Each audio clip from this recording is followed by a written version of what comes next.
Terima kasih pemirsa masih bersama kami dalam Damai Indonesiaku yang dipersembahkan oleh Sarung Wadimor, tentu sarung kita, dan masih disiarkan langsung dari Masjid Jeb Baitul Ham, Jalan Raya Gelam, Kelurahan Jatinegara, Kecamatan Jakung, Jakarta Timur.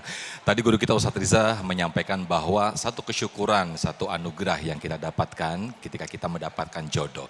Namun sebaliknya mungkin keresahan dan juga kegundah gulanaan bagi kita ketika banyak pertanyaan menghampiri diri kita bagi kita yang masih belum mendapatkan jodoh. Bagaimana sikap kita? Kemudian bagaimana hal ini Islam memandangnya? Insya Allah selengkapnya akan disampaikan oleh guru kita Ustadz Muhammad Nuruddin. Ustadz Nuruddin, fadal. Bismillahirrahmanirrahim. Assalamualaikum warahmatullahi wabarakatuh. Alhamdulillah wassalatu wassalam ala rasulillah wa ala alihi wa sahbihi wa man walah wattaba'a hudah wa ba'd. Yang saya hormati Ustadz Riza, kita doakan mudah-mudahan beliau senantiasa sehat, diberikan kelancaran dalam segala urusan hidupnya, dan setia dengan istrinya. Ini yang paling penting itu ya. Ibu, kalau beliau tadi membahas dunia orang tua, sekarang tugas saya bahas dunia anak remaja. Kita gantian ya, saya ngomongnya lebih banyak sama ini nih adik-adik. Belum punya pasangan kan dek? Ya udah, yang belum resmi kan, ada kan, tapi belum resmi kan.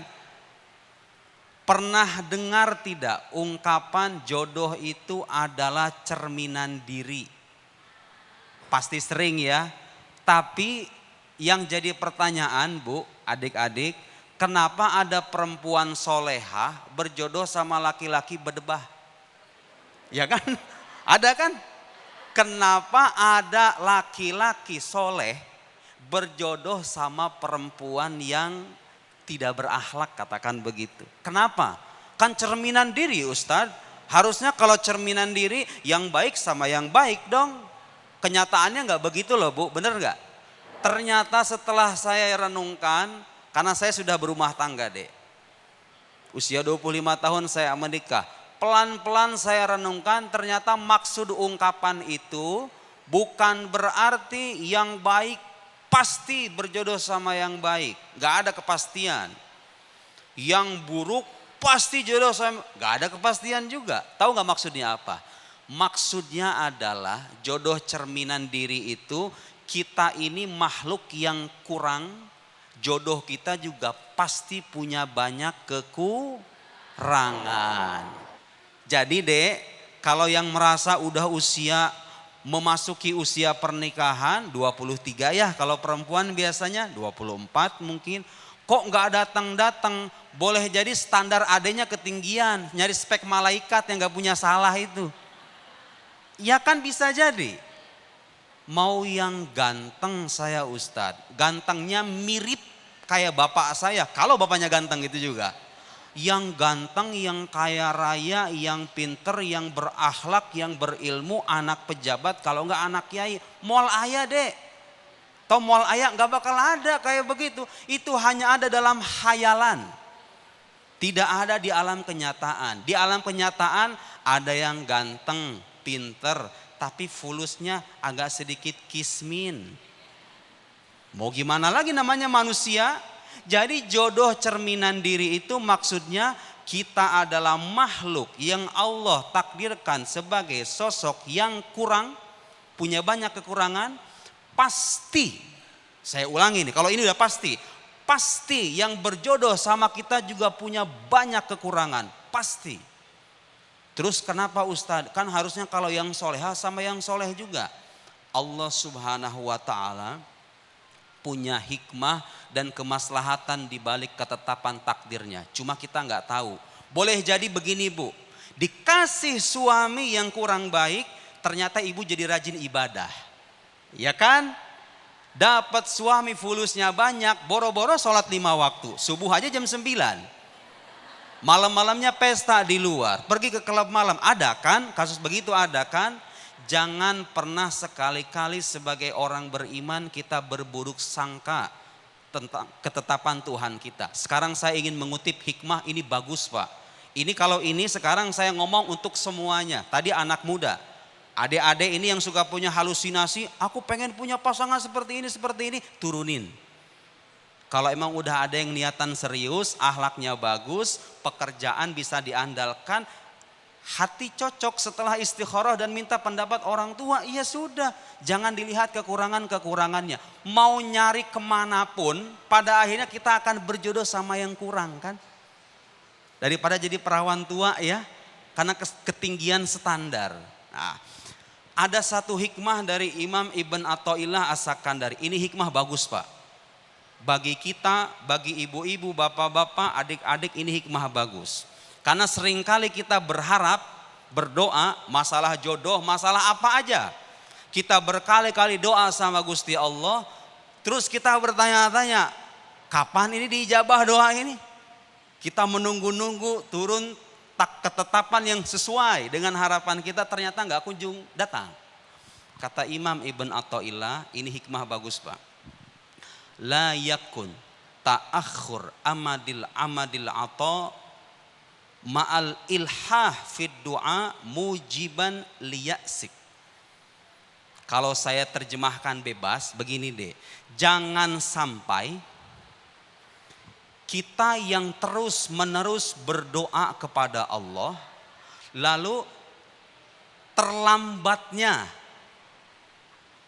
perwujudan harapan itu, kita doa sama Allah berkali-kali ini, terus datang terlambat, terwujudnya harapan itu datang terlambat.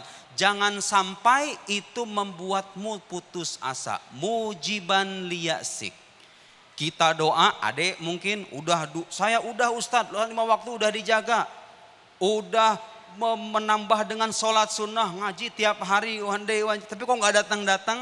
Kata Imam Ibn Athaillah, jangan sampai doa kita yang terus menerus itu dengan takdir yang ketetapan yang datang terlambat itu membuat kita putus asa. Kenapa? Fahuwa dominalakal ijabah. Allah itu menjamin diijabahnya doa kita. Fima yakhtaruhu lak, menyangkut apa yang Dia pilih. Menyangkut apa yang Dia pilih, Allah menjamin doa kita diijabah berdasarkan apa yang Dia pilih. La fima takhtaruhu li nafsik, bukan berdasarkan apa yang kamu pilih. Karena kadang-kadang Pak, Bu, kita ini milih sesuatu yang buruk buat kita, cuman kita nggak sadar. Sama Allah disingkirin, dikasih kebalikannya karena itu maslahat buat kita. Pengen jadi orang kaya kan Bu? Tapi sekian banyak orang kaya, tadinya kismin, dikasih kekayaan jadi nggak sholat. Lihat, ada orang-orang di dunia ini kemaslahatan itu adalah kemiskinan baginya.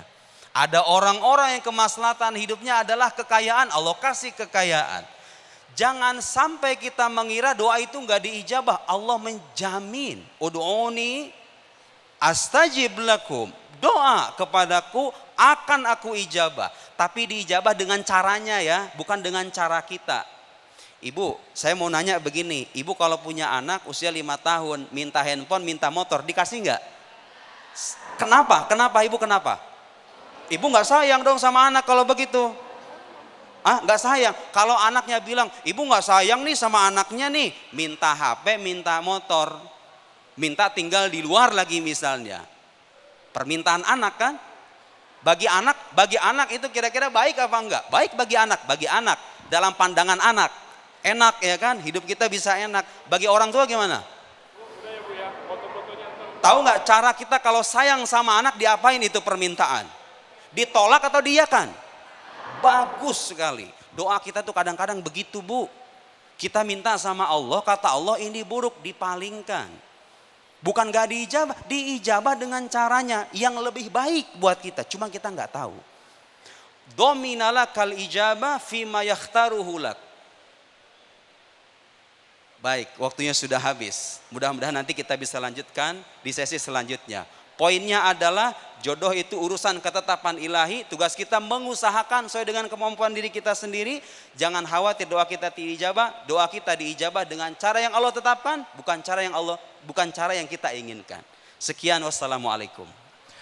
Waalaikumsalam warahmatullahi wabarakatuh. Terima kasih Ustadz Muhammad Nuruddin yang telah menyampaikan di segmen kedua ini bagaimana sikap kita ketika kita mungkin hingga sampai saat ini belum juga mendapatkan jodoh. Di antaranya tadi yang disampaikan adalah bagaimana kita meluruskan niat, memperbanyak doa, kemudian juga memperbanyak taubat. Dan yang terpenting adalah bagaimana kita memantaskan diri kita agar kita pantas dan juga layak mendapatkan jodoh yang kita inginkan.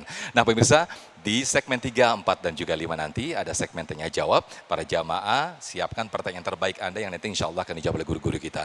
Namun sebelumnya Ustadz Riza Muhammad sudah bersiap-siap untuk berbagi berkah bersama Luwak White Coffee.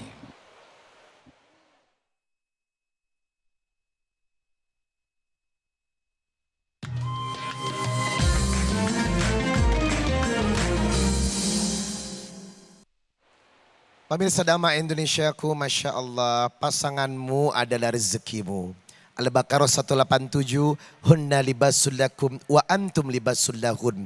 Terkadang suami istri seperti pakaian yang saling memberikan cinta dan kehangatan. Iya, ngomong-ngomong soal rezeki, mau nggak rezeki yang lain? 1 juta rupiah loh, Alhamdulillah. Bagi-bagi keberkahan ini dipersembahkan oleh Luwak White Coffee. Jadi caranya adalah buat yang hadir di majelis ini bisa menjawab pertanyaan yang saya ajukan. Kalau jawabannya benar, insya Allah mendapatkan uang 1 juta rupiah. Jangan lupa dipotong pajak. Pertanyaannya adalah ya, yang jawab, yang bisa ngejawabnya langsung angkat tangan. Di dalam pernikahan ada istilah mitsaqan ghalidhah. Di dalam pernikahan ada istilah mitsaqan ghalidhah. Apakah arti dari mitsaqan ghalidhah? Coba Mbak yang paling depan. Dari tampangnya sih dia belum menikah ya. Silakan Mbak. Silakan, boleh di samping sebelah kanan saya? Ya. Namanya siapa? Nama saya Hilwa, saya asal dari Bekasi. Jawabannya kepercayaan yang kuat. Kenapa? Kepercayaan yang kuat. Jawabannya adalah? Kepercayaan yang kuat. Kepercayaan yang? Kuat. Atau perjanjian yang perjanjian. kuat. Ya, kamu grogi ya. Iya, perjanjian itu sebuah ikatan yang penuh dengan kepercayaan. Itu kata lain adalah mitsaqan ghalidhah, perjanjian yang kuat. Insya Allah tepat mendapat 1 juta rupiah. Masya Allah, selamat ya. Jangan lupa dipotong pajak. Nah pemirsa Dhamma Indonesiaku, masih berbicara tentang topik pasanganku, ujian dan surgaku. Jangan kemana-mana, kami akan kembali setelah yang satu ini.